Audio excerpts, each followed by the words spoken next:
আসসালামু আলাইকুম। আশা করি ভালো আছেন। সাউন্ড শোনা যাচ্ছে, এভরিথিং ওকে? একটু কমেন্টে জানান প্লিজ।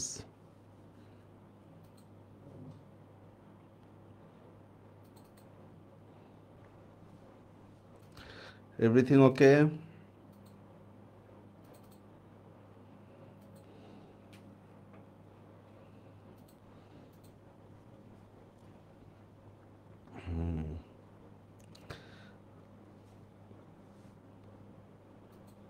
সবাই দ্রুত যুক্ত হন। Everything okay? একটু কমেন্টে জানান। হ্যাঁ, কমেন্ট দেখতে পাচ্ছি। আচ্ছা, সেই বহুল প্রতীক্ষিত রিটেন ক্লাস নাকি? বহুল প্রতীক্ষিত রিটেন ক্লাস, যেটা নিয়ে হচ্ছে আপনারা যেই কোচিংয়ে গেছেন না কেন, যে ডিপার্টমেন্টেরই হন না কেন, মানে সায়েন্স, আর্টস, কমার্স, যে ডিপার্টমেন্টেরই হন না কেন, মানে একটা কোচিং থেকে একটা মারাত্মক ভয়ের ক্লাস হচ্ছে রিটেন ক্লাস। রিটেন মানে হচ্ছে সামথিং কি নাকি, মানে প্রিলির ক্লাস না হইতে, মানে আমি বিসিএস প্রিলির কথা বলতেছি না, আমি মানে অ্যাডমিশন টেস্টের প্রিলির কথা বলতেছি। প্রিলির ক্লাস হইতে না হইতেই আমাদের রিটেন নিয়ে আতঙ্ক, ঠিক আছে? এরপর আরেকটা বড় সমস্যা হচ্ছে যে আমি যখন ইংরেজিতে একটা কথার কথা প্যারাগ্রাফ লিখলাম বা কিছু একটা লিখলাম, খাতাটা ঠিক মতো যাচাই না করে আমাকে তুলনামূলক একটু কম নাম্বার দেওয়া হচ্ছে। ভুলটা কোথায়? কোনো ভুল নাই, তোমার লেখার প্রেজেন্টেশন ভালো না, তো ঠিক আছে আমাকে এটা ভালো প্রেজেন্টেশনে লিখে দেন। না, ওইটা না। বাংলার মধ্যেও সেম, বাস কেন আমাকে কম নাম্বার দিছে তার কোনো যৌক্তিকতা নাই। আর স্টুডেন্ট হচ্ছে হতাশ হয়ে যাচ্ছে যে আমার তো রিটেনে ভালো নাম্বার আসতেছে না বা সামথিং কি না কি, ঠিক আছে? সত্যিকার অর্থে রিটেন নিয়ে আতঙ্কিত হওয়ার কিছুই নেই, একেবারেই কিছু নেই। ইন্টার বেস্ট পড়া, to be honest, interest পড়া। হ্যাঁ, সবাই যুক্ত হন। আমরা আজকে রিটেন ক্লাসে খুললাম রেকর্ড। কমেন্ট আরো আছে, দেখা যাচ্ছে না।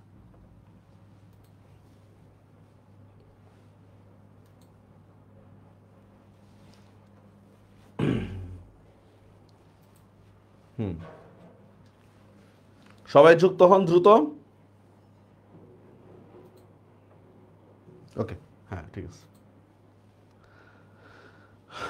ভার্সিটি রিটেন ক্লাস, আচ্ছা আমরা একটু হাইলাইট করে দিই।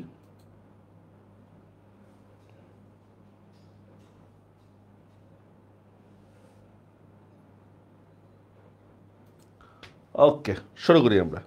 আচ্ছা, প্রথমে আমরা দেখি আসলে রিটেন পার্টে আমাদের কি কি আছে। আমাদের 10 নম্বর রিটেন থাকবে, সব ইউনিটের জন্য একরকম না, কিন্তু সিলেবাসটা মোটামুটি সব ইউনিটের জন্যই সেম।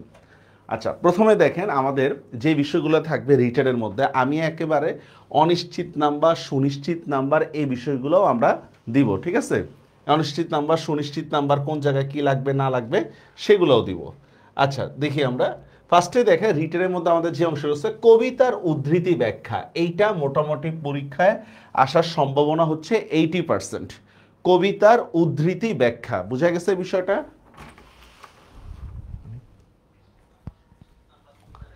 ফেসবুকটাই বড় করে দেন। আচ্ছা, 2 নম্বর হচ্ছে উদ্ধৃত সংলাপ ব্যাখ্যা। এটা গদ্য থেকে হইতে পারে, উপন্যাস থেকে হইতে পারে, নাটক ভিত্তিকও হইতে পারে। হ্যাঁ, এইটাও মোটামুটি আসার সম্ভাবনা 80%। এখন এই যে এই দুইটা আসলে কি জানেন, আমরা ইন্টারমিডিয়েটে অনুধাবনমূলক প্রশ্ন পড়ছিলাম না? অনুধাবনমূলক প্রশ্ন, এই জাস্ট অনুধাবনমূলক ব্যাখ্যাটাই হচ্ছে আমাদের এই দুইটা, কবিতার উদ্ধৃতি ব্যাখ্যা বা উদ্ধৃত সংলাপ ব্যাখ্যা, যেটা আমাদের সিলেবাসে আছে ওইখান থেকেই আসবে। নাম্বার পাওয়ার ক্ষেত্রে এটা অনিশ্চিত, এটা শিওর না, ঠিক আছে? এটা আপনার মন মতো হইলে টিচার নাম্বার দিবে, বা সূত্র মিললে, বা আমি বলি সোর্স যদি মিলে, আর প্রসঙ্গ যদি মিলে, তাহলে আপনি নাম্বার পাবেন, অথচ অন্যথায় নাম্বার কম পাবেন। ফর এক্সাম্পল দেখেন, আমাদের অপরিচিতা গল্পের মধ্যে একটা লাইন আছে এরকম, মানে শুনিয়া আমার মন পুলকের আবেশে ভরিয়া গেল। এখন এখান থেকে আপনার কোশ্চেন আসলো কি শুনে, আপনি নিজের মতো করে একটা ব্যাখ্যা দিয়ে দিলেন, প্রসঙ্গটা মিলল না। এটা রাইট অ্যান্সারটা হচ্ছে যে কল্যাণীর অনেক পাত্র জুটছে কিন্তু সে বিয়ে করবে না, এইটা শুনে তার মন পুলকের আবেশে ভরিয়া গেল। এই যে সূত্রগুলো যদি আপনার ঠিক না থাকে, আপনি পুরোপুরি নাম্বার পাবেন না, এমনকি কোনো নাম্বারও না পেতে পারেন। আচ্ছা, এই গেল। লেখক ও কবি পরিচিতি, এটা এই পর্যন্ত আসে নাই, মানে যদিও খুব অল্প সময় হয়েছে এখনো রিটেন, এই পর্যন্ত আসে নাই। 50% দিলাম, এই জন্য এটা আসার সম্ভাবনা 50%, আর বেশি না। আচ্ছা, মিলকরণ, এইটাও এই পর্যন্ত আসে নাই, মিলকরণ। এটা কেমন, আপনারা ইংরেজিতে দেখছিলেন না টেবিল আছে না, টেবিল টু টেবিল মিলায়, কি বলেন, এই যে কলাম এ কলাম বি দেখছেন না, আমি দেখাবো এখানে, ঠিক আছে, এই টাইপের। এখনো পরীক্ষায় আসে নাই, তবে আসলে ভালো হইতো, কারণ এখানে সুনিশ্চিতভাবে আপনি নাম্বারটা পাইতেন। সারাংশ বা সারমর্ম পুরা ইন্টার বেসড, তবে আরেকটু ছোট করে লিখতে, সরি, সারাংশ আর সারমর্ম তো ছোট করে আমরা লিখি। এইটা আসার সম্ভাবনা 80%, কিন্তু নাম্বার পাওয়ার সম্ভাবনা কম, নাম্বার পাওয়ার সম্ভাবনা। বানান শুদ্ধি ও প্রমিতকরণ, এইটা আসার সম্ভাবনাও 80%, আর নাম্বার নিশ্চিত। এখন কোনটা আমরা পড়বো, বানান শুদ্ধি বা অনুচ্ছেদ শুদ্ধির ক্ষেত্রে আমরা জাস্ট এইচএসসি বেসড পড়াটা পড়বো। আমরা সাজেশন দিব এখানে, সমস্যা নেই। সংক্ষিপ্ত অনুচ্ছেদ লেখন, একটা 5টা বাক্যে বা 6টা বাক্যে, অথবা বাক্য লিমিট না করে কিছু সংক্ষিপ্ত, মানে একটা সংক্ষিপ্ত ইয়া থাকবে, কি বলে, লেখার জায়গা থাকবে, এর মধ্যে আপনাকে রিসেন্ট টপিকের উপর কোনো একটা অনুচ্ছেদ লিখতে হইতে পারে, ঠিক আছে, রিসেন্ট টপিকের উপরে। এটা 60% সম্ভাবনা আছে আপনার আসার। ব্যাকরণ সম্পর্কিত বিষয় বলি, এটা এখনো ওইভাবে আসে নাই, ঠিক আছে, তারপরও আমরা ধরে রাখি যে এটা 60% আছে। এখানে কি থাকতে পারে, ব্যাকরণ সম্পর্কিত বিষয়গুলো, ফর এক্সাম্পল মনে করেন যে সংবৃত কাকে বলে, বিবৃত কাকে বলে, সন্ধি কাকে বলে, সমাস কাকে বলে, এই যে বিভিন্ন সংজ্ঞা আছে না, এই সংজ্ঞাগুলো। আচ্ছা, অনুবাদ, এটা আসার সম্ভাবনা অনেক বেশি, অনুবাদ ইন্টার বেসড পড়া অনুবাদ, ঠিক আছে। আর নাম্বার পাওয়ার ক্ষেত্রে অনিশ্চিত, কারণ আমরা অনেক ক্ষেত্রে শাব্দিক অনুবাদ করি, এটা আসলে শাব্দিক অনুবাদ হবে না, অনেক ক্ষেত্রে অনেক ইয়ার মধ্যে মানে ভাবার্থটা হবে, ঠিক আছে। যাই হোক, সমার্থক শব্দ, বিপরীতার্থক শব্দ, পরিভাষা বা উপসর্গ, এটা আসতে পারে, এবং এখান থেকে নাম্বার নিশ্চিত। মানে মনে করেন আমি 4টা শব্দ দিয়ে বললাম এই রিলেটেড, নদী, নদীর 3টা করে সমার্থক শব্দ লেখো, বায়ু, বায়ুর 3টা করে সমার্থক শব্দ লেখো, ঠিক আছে, এই টাইপের। বিপরীতার্থক শব্দের মধ্যে কি হবে, একটা মানে জঙ্গম, জঙ্গমের বিপরীত স্থির, এরকম। এখন এগুলো আমরা পড়বো কোত্থেকে স্যার, প্রিভিয়াস ইয়ারের কোশ্চেন, আর কিচ্ছু না, প্রিভিয়াস ইয়ারের কোশ্চেন। পরিভাষার জিনিসটা কি, আমরা এইখানে যে ভুলটা করি পরিভাষা দিয়ে শব্দ গঠনের ক্ষেত্রে, অনেক শব্দ আছে যেগুলোর অর্থ আমরা জানি না। ফর এক্সাম্পল দেখেন ইশতেহার, তো ভাই ইশতেহার জিনিসটা কি, ইশতেহার জিনিসটা জানলেই না আমি একটা বাক্য তৈরি করতে পারবো। আমি বলি ইশতেহার, ও ডাক্তারের দোকানে ইশতেহার পাওয়া যায়, এমনি দিলে হবে বলেন। বা আমি যদি বলি এরকম যে ইজারা, তো ইজারা জিনিসটাকে আমাকে তো জানতে হবে তো, ঠিক না। তো এই সংজ্ঞাগুলো না জানার কারণে আমি পরিভাষা দিয়ে অর্থ তৈরি করতে পারি না। আর পাঠ্যসূচির অন্তর্গত একটি পাঠের মূল ভাব, এটা এখনো আসে নাই। তো ঢাকা ভার্সিটির সিলেবাস অনুসারে এই জিনিসগুলো থেকে আপনাদের রিটেন থাকবে। আমার কথাটা কি বুঝতে পারছেন? ঢাবির সিলেবাস অনুসারে, মানে ঢাবির যে সার্কুলার আছে, সার্কুলার অনুসারে এই জিনিসগুলো থেকে রিটেন থাকবে। বুঝা গেছে এই বিষয়টা?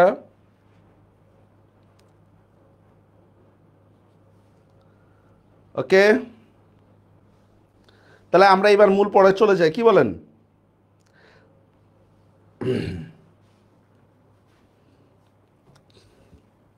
আসেন, অনিশ্চিত সুনিশ্চিত থেকে আমরা এবার মূল পড়া যায়। প্রথমে আসেন কবিতার উদ্ধৃতি ব্যাখ্যার ক্ষেত্রে আমরা কি কি করব। হ্যাঁ, কবিতা বা সংলাপ ব্যাখ্যার ক্ষেত্রে ফার্স্টেই দেখেন স্যার, এই ব্যাখ্যাটা 4 থেকে 5 লাইনের মধ্যে আমাকে শেষ করতে হবে। আমরা এখানে কি বলতেছি, 4 থেকে 5 লাইনে। দেখেন আমরা ইন্টারে যেমন 2 প্যারা করে দিছিলাম, আমরা ইন্টারে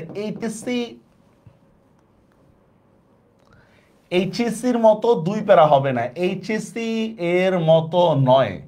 আমরা এইচএসসিতে যেমন 2 প্যারা করে অনুধাবনমূলক ব্যাখ্যাটা লিখতাম, অতিরিক্ত অনেক তথ্য দিতাম, ঠিক আছে, এই তথ্যগুলো এটা এভাবে হবে না, ঠিক আছে। এইটা 1 প্যারার মধ্যে আমাকে 4-5 লাইনের মধ্যে প্রসঙ্গটা মিলাইতে হবে। আমি আপনাদেরকে উদাহরণ দিব। 1 নম্বর, এইচএসসি গদ্য পদ্য ও সহপাঠের অনুধাবনমূলক প্রশ্নগুলোই ভালো করে পড়তে হবে, ঠিক আছে। আপনারা এই যে রিটেনটা আছে না, রিটেনটা basically HSC based, HSC based. হ্যাঁ, তো এইচএসসিতে আপনারা যে গাইডগুলো পড়ছেন বা আমাদের যে স্লাইডগুলো আছে, স্লাইডের মধ্যে দেখবেন যে আপনার কি বলে যে অনুধাবনমূলক ব্যাখ্যাগুলো 3-4 লাইন 5 লাইনের মধ্যে দেওয়া আছে। জাস্ট এই জিনিসটা ফলো করবেন প্রত্যেকটা গদ্য পদ্যের, প্রত্যেকটা গদ্য পদ্যের। এখন আবার বললেন না স্যার এখান থেকে একটা সাজেশন দেন যেখান থেকে কমন পড়বে। টোটালি আনপসিবল, টোটালি আনপসিবল, দেওয়া সম্ভব না, কারণ ইউনিভার্সিটি কোন জায়গা থেকে কোশ্চেন করে বলা মুশকিল। আচ্ছা, তারপর দেখেন 4-5 লাইনের মধ্যে ব্যাখ্যা শেষ করতে হবে, যথাযথ প্রসঙ্গ তুলে ধরতে হবে। বিশেষ করে স্যার গল্পের ক্ষেত্রে এই জিনিসটা খুব ইম্পর্টেন্ট, গল্পের ক্ষেত্রে। আচ্ছা দেখি এবার একটু পারেন কিনা, মনে করেন আমি একটা কোশ্চেন করলাম, মানব কল্যাণ প্রবন্ধের মধ্যে ঊর্ধ্ব দিক বলতে কি বুঝাইছে? মানব কল্যাণ প্রবন্ধের মধ্যে ঊর্ধ্ব দিক, মানব কল্যাণ একটা প্রবন্ধ আছে না, মানব কল্যাণ প্রবন্ধের মধ্যে ঊর্ধ্ব দিক বলতে কি বুঝাইছে? কে বলতে পারবেন দেখি? আপনারা তো ইন্টারমিডিয়েটে পড়ছেন। তারপর ফেব্রুয়ারি 1969 আছে না, যে সেই ফুল আমাদের প্রাণ, সেই ফুল আমাদের প্রাণ। এখানে আমাদের প্রাণ বলতে সেই ফুল, মানে সেই ফুল বলতে কি বুঝাইছে বলেন তো? সেই ফুল আমাদের প্রাণ। কেউ অ্যান্সার দিতে পারবেন? মানব কল্যাণ প্রবন্ধের মধ্যে ঊর্ধ্ব দিক, এই যে আমি বললাম না যে যথাযথ প্রসঙ্গ তুলে ধরতে হবে। যদি আপনি প্রসঙ্গটা তুলে না ধরতে পারেন, কোন প্রেক্ষিতে কোন কথাটা বলছে, এটা যদি ঠিকমতো তুলে না ধরতে পারেন, তাহলে পুরোপুরি নাম্বার পাবেন না। বুঝে গেছে বিষয়টা? একই অনুচ্ছেদে লিখতে হবে। এইচএসসি অনুধাবন মতো প্রশ্ন করতে বিস্তারিত লেখা যাবে না, স্বল্প পরিসরে আমাদের মূল কথাগুলো লিখতে হবে। খাতাটা এমনভাবে উপস্থাপন করতে হবে যাতে করে টিচারের জন্য দেখতে সহজ হয়। ঠিক আছে? মনে রাখবেন, টিচারের জন্য কিন্তু খাতা দেখাটা খুবই প্যারার একটা বিষয়। এখন আপনি যদি এমনভাবে খাতায় লেখেন যে টিচার পুরা অনুচ্ছেদ পড়ে পড়ে বুঝতে হইতেছে, আপনি পুরোপুরি নাম্বার পাবেন না। কিন্তু আপনি যদি প্রথম দুই কথায় যদি পুরা জিনিসটা তুলে ধরেন, তাহলে কিন্তু আপনি ভালো নাম্বার পাবেন। আচ্ছা, আমি কোনো অ্যান্সার এখনো পাইনি। বলেন, ঊর্ধ্ব দিক বলতে কি বুঝাইছে মানব কল্যাণ প্রবন্ধে? মানব কল্যাণ প্রবন্ধে ঊর্ধ্ব দিক বলতে যে একটা লাইন আছে এরকম, বিশেষত দৃষ্টি যখন থাকে ঊর্ধ্ব দিকে। ঊর্ধ্ব দিক বলতে পরলোক বুঝাইছে। ঠিক আছে? পরলোক বুঝাইছে। আর সেই ফুল আমাদের প্রাণ, এইটা আমাদের সেই ফুল বলতে আমাদের বাংলা ভাষাকে বুঝাইছে। সেই ফুল আমাদের প্রাণ, এটা বলতে বাংলা ভাষাকে বুঝাইছে। এরকম প্রসঙ্গগুলো মিল রাখতে হবে। আর প্রসঙ্গের ক্ষেত্রে অনেক ক্ষেত্রে শব্দার্থ ইম্পর্টেন্ট, শব্দার্থটা ইম্পর্টেন্ট। ঠিক আছে? কথার কথা আপনাকে লিখলো মালোপাড়ার বিবরণ দাও। মালোপাড়া, তো আমরা জানি মালোপাড়া বলতে গল্প অনুসারে মনে হইতেছে যে বিলাসী গল্প অনুসারে যে মালোপাড়ার মধ্যে হচ্ছে সাপুড়েরা থাকে। তা আসলে মালোপাড়া কিন্তু সাপুড়েদের নিয়ে হয় না, মালোপাড়া হয় হচ্ছে জেলেদেরকে নিয়ে, তার পাশাপাশি সাপুড়েরা থাকে। এরকমভাবে শব্দার্থ থেকে তথ্যগুলো আপনারা দিতে পারবেন। বুঝতে পারছেন? আচ্ছা, এবার দেখেন, হ্যাঁ আমরা কিছু উদাহরণ দেখাই, তাহলে বুঝতে সুবিধা হবে। দেখেন, কন্যার পিতা মাত্রই স্বীকার করিবেন আমি সৎপাত্র। কেন? এগুলো আপনারা ইন্টারমিডিয়েটে পড়ছেন, দেখছেন? কন্যা, ভালো মানুষ হওয়ার কোনো ঝঞ্ঝাট না থাকে, আমি সূত্রটা তুলে ধরতেছি, ভালো মানুষ হওয়ার কোনো ঝঞ্ঝাট না থাকায় আমি কি সৎপাত্র, তাহলে সূত্রটা চলে আসছে। আচ্ছা, একজন ভালো মানুষ, MA পাস অনুপম মায়ের আদেশ যথাযথ পালন করে, প্রথম যুক্তি আমি দিলাম। আচ্ছা, এমনকি তামাক পর্যন্ত খায় না, দ্বিতীয় যুক্তি। ঠিক আছে? তো আমাদের প্রসঙ্গে আমাদের সমাজের মধ্যে সৎপাত্র বলতে যা বোঝায় তার সবকিছু অনুপমের মধ্যে আছে, তাই অনুপম এই কথাটা বলছে। শেষ, এতটুকু। এরকম অনুপমের বিবাহ যাত্রা বর্ণনা করো। ঠিক আছে? মনে করি যে অনুপম মহা সমারোহের সাথে বিবাহ করতে গেছিল, ধনীগড়ের ছেলে অনুপম, তাই তার বিয়েতে ছিল আভিজাত্যের ছোঁয়া। এই দেখেন, আভিজাত্যের ছোঁয়া, এই এক কথা বলার মাধ্যমে কিন্তু অনেক শব্দ চলে আসছে। ব্যান্ড বাঁশি কনসার্ট কোনো কিছুরই কমতি ছিল না। মানে তাহলে আমি এখানে আরো সংক্ষিপ্তভাবে বলতে পারি যে উৎসব মুখর পরিবেশ ছিল। ঠিক না? উৎসব বা আনন্দের কোনো কমতি ছিল না। দামি পোশাক, বাহারি গয়না জড়ানো অনুপমের শরীর, তাকে দেখে মনে হচ্ছিল সে ভাবি মানে ভবিষ্যৎ শ্বশুরের সঙ্গে আভিজাত্যের মোকাবেলা করতে চলল। এরকম 4-5 লাইনের মধ্যে আপনারা অনুধাবনমূলক বিষয়টা তুলে ধরবেন। কথাটা কি আমার বুঝতে পারছেন? কথাটা বুঝতে পারছেন? ভাগ্য আমার ভালো, এই তো আমার জায়গা পাইছি। তো এই জিনিসগুলো পড়তে পারবেন না এরকম 4-5 লাইন করে? হ্যাঁ, আমরা এখানে যেভাবে লিখে দিছি এইভাবেই যে আপনার লিখতে হবে এমন না। ঠিক আছে? আপনি আপনার মতো করে লিখবেন, কিন্তু অল্প কথায় বুঝায় লিখতে হবে। ভাই, রিটেনের অনেক কিছু ডিপেন্ড করে আপনার পারফরমেন্সের উপরে। রিটেনের অনেক কিছু আপনি দেখবেন, একটা বিষয়, একই মানে দুইজন মানুষের লেখা যদি আপনি পড়েন, দেখবেন একজনের লেখা পড়ে কত সুন্দর আপনি ইনফ্লুয়েন্স হইতেছেন, আরেকজনের লেখা পড়ে আপনার কাছে খুব রাগ উঠতেছে। এটার কারণটা কি? দুইজনের উপস্থাপনা ভিন্ন। ঠিক আছে? তো রিটেনের মধ্যে উপস্থাপনাটা অনেক গুরুত্বপূর্ণ। তা আমার মনে হইতেছে এই জিনিসগুলো আপনারা পড়ে নেবেন। এই জিনিসগুলো, তরিটিকে সোনাত্তরি কেন বলা হয়েছে, মাঝি চলে যাওয়ার সময় কোনো দিকে তাকায়নি কেন, এগুলা জাস্ট ইন্টারবেস্ট, আর কিচ্ছু না, ইন্টারবেস্ট। আচ্ছা, এবার আসেন আমরা রিচারের মধ্যে লেখক ও কবি পরিচিতি যখন আমরা পড়ব, আমাদেরকে কি কি তথ্য অ্যাড করতে হবে। ঠিক আছে? আমাদেরকে জন্ম মৃত্যুর সাল, অনলি ইংলিশটা মানে সালটা, মানে জন্ম মৃত্যুর সাল, মানে যেটাকে আমরা বলি হচ্ছে বঙ্গাব্দ লাগবে না, জাস্ট সালটা। আমার সাল বলতে কি জানেন? মানে আমি ইংরেজি যে গ্রেগরিয়ান ক্যালেন্ডার আছে এইটার জিনিসটা আমি তুলে ধরবো, ঠিক আছে? এখন মনে করেন রবীন্দ্রনাথের জন্ম মৃত্যুর ক্ষেত্রে পাশাপাশি দেখবেন বাংলা সন এবং তারিখটাও বলা হয়, বা নজরুলের মধ্যেও দেখবেন পাশাপাশি বাংলা সন এবং তারিখটাও বলা হয়, ঠিক আছে?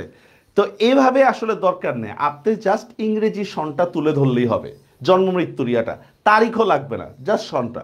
আচ্ছা, আর যদি তারিখ কোনো বিখ্যাত সময়ের সাথে হয় তাহলে সেটা আলাদা কথা। লেখকের কিছু বিখ্যাত গ্রন্থ, এটা অবশ্যই পাঠ্য বইয়ের বাহিরেও বের করবেন। আমাদের পাঠ্য বইতে যে গ্রন্থগুলো আছে পাঠ্য বইতে এগুলো দিলেই এনাফ, ঠিক আছে? এছাড়াও মনে করেন মানে আলোচিত গ্রন্থগুলো দিলে বেটার। আলোচিত কিভাবে একটু বলি, যেমন দেখেন শরৎচন্দ্রের একটা বিখ্যাত গ্রন্থ হচ্ছে পথের দাবি। হ্যাঁ, হইতে পারে আমাদের এইচএসসি পাঠ্য বইয়ের মধ্যে যে কবি পরিচিতি ওটার মধ্যে নাই, তার তো একটু জেনে দিতে হবে। তারপর মনে করেন নজরুল কয়েকটা গ্রন্থের জন্য হচ্ছে কারাগারে গেছিল, এটা কিন্তু আমার পাঠ্য বইয়ের মধ্যে নাই, আপনাকে এক্সট্রা তথ্যগুলো দিতে হবে। তো যত আপনি বেশি তথ্য দিতে পারবেন একজন লেখক সম্পর্কে, ইন্টারেস্টিং তথ্যগুলো, তার পিতার নাম মাতার নাম এগুলো কোনো ইন্টারেস্টিং তথ্য না, ঠিক আছে? তিনি ছোটবেলায় মেধাবী ছিলেন এটাও কোনো ইন্টারেস্টিং তথ্য না, তত হচ্ছে আপনি ভালো নাম্বার পাবেন। কথাটা বুঝতে পারছেন? শিক্ষা জীবন, কর্মজীবন, পুরস্কার, এই জিনিসটা খুব গুরুত্বপূর্ণ। পুরস্কার, ঠিক আছে? এখন কোন পুরস্কার, উনি তো জীবনে অনেক পুরস্কার পাইছে, ঠিক আছে? বিশেষত হচ্ছে আমাদের ভার্সিটি কেন্দ্রিক যে পুরস্কারগুলো আছে, মনে করেন আপনি ঢাবি থেকে ডিলিট পদবি পাইছে, কলকাতা বিশ্ববিদ্যালয় থেকে জগত্তারিণী পুরস্কার পাইছে, এই টাইপের বিষয়গুলো লাগবে, বুঝতে পারছেন বিষয়টা? এই টাইপের। আচ্ছা, তারপর দেখেন সাহিত্যকর্ম নিয়ে বিশেষ তথ্য, ওই যে বললাম না আলোচিত গ্রন্থ যেটা, এইটাই এক অনুচ্ছেদে লিখতে হবে, প্যারা আকারে লেখা যাবে না। এক অনুচ্ছেদে লিখতে হবে, প্যারা আকারে লেখা যাবে না। আরেকটা বিষয় হচ্ছে স্যার, নামের বানান এটা মাস্ট সঠিক থাকতে হবে, নামের বানান। আর নামের বানান এবং মানে হচ্ছে তার কাজটা কেমন, মনে করেন আপনি ফর এক্সাম্পল বেগম রোকেয়ারে আপনি কবি বানায় দিচ্ছেন, বঙ্গবন্ধুরে মনে করেন যে আপনি ইয়া বানায় দিচ্ছেন, কি জানি বলে, বিশিষ্ট কবি বানায় ফেলছেন, ঠিক আছে? অথবা শামসুর রহমানের বিশিষ্ট ঔপন্যাসিক বানায় ফেলছেন, তাহলে কিন্তু হবে না, পুরা মাঠে মারা যাবেন কিন্তু। হ্যাঁ, নামের বানানের ক্ষেত্রে যেমন দেখেন জসিম উদ্দিন, এই বানানটা কিন্তু এইভাবে, জসিম উদ্দিন, বুঝতে পারছেন? তারপর দেখেন ফররুক আহমদ, ফররুক আহমেদ না, ফররুক আহমদ। শামসুর রহমান, শামসুর রহমান না, হ্যাঁ, শামসুর রহমান। এই কেরামত আলীরা বুঝতে পারছেন আমার কথা? বুঝতে পারছেন?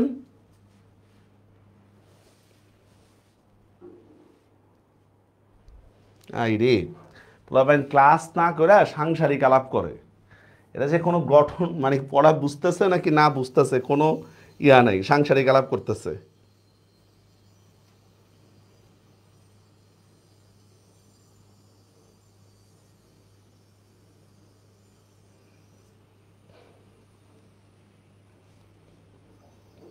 আচ্ছা, এরপর আসেন, এবার দেখেন স্যার, আমরা এই দেখেন আবুল ফজলের এটা যদি দেখি আমরা, জন্ম, বাস আমি তারিখটা এখানে দিচ্ছি, তারিখ দেওয়াটা এত ইম্পর্টেন্ট না, ঠিক আছে?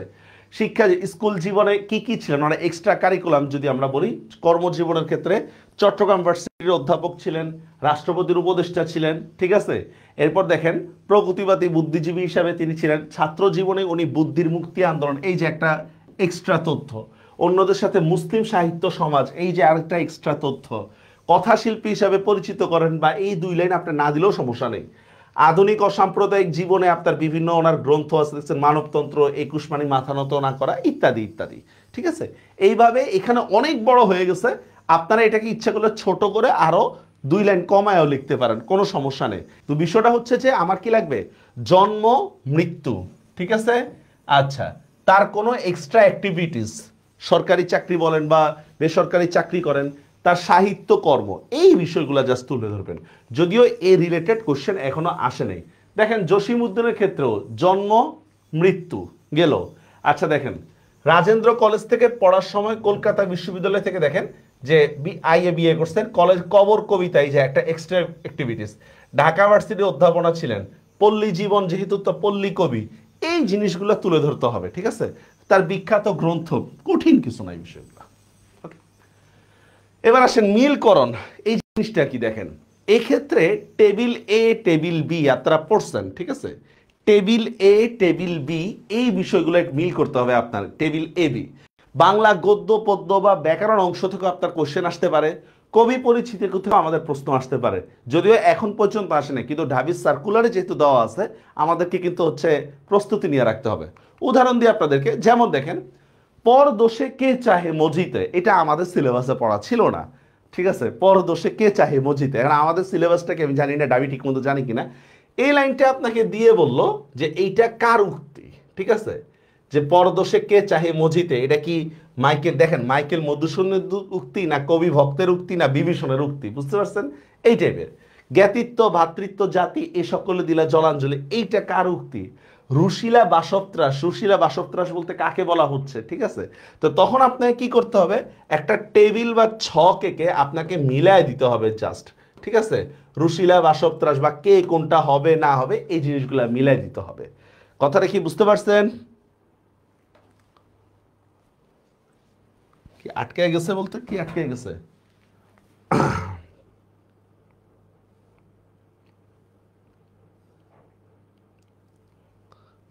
কি ক্লাস কোনো সমস্যা হচ্ছে?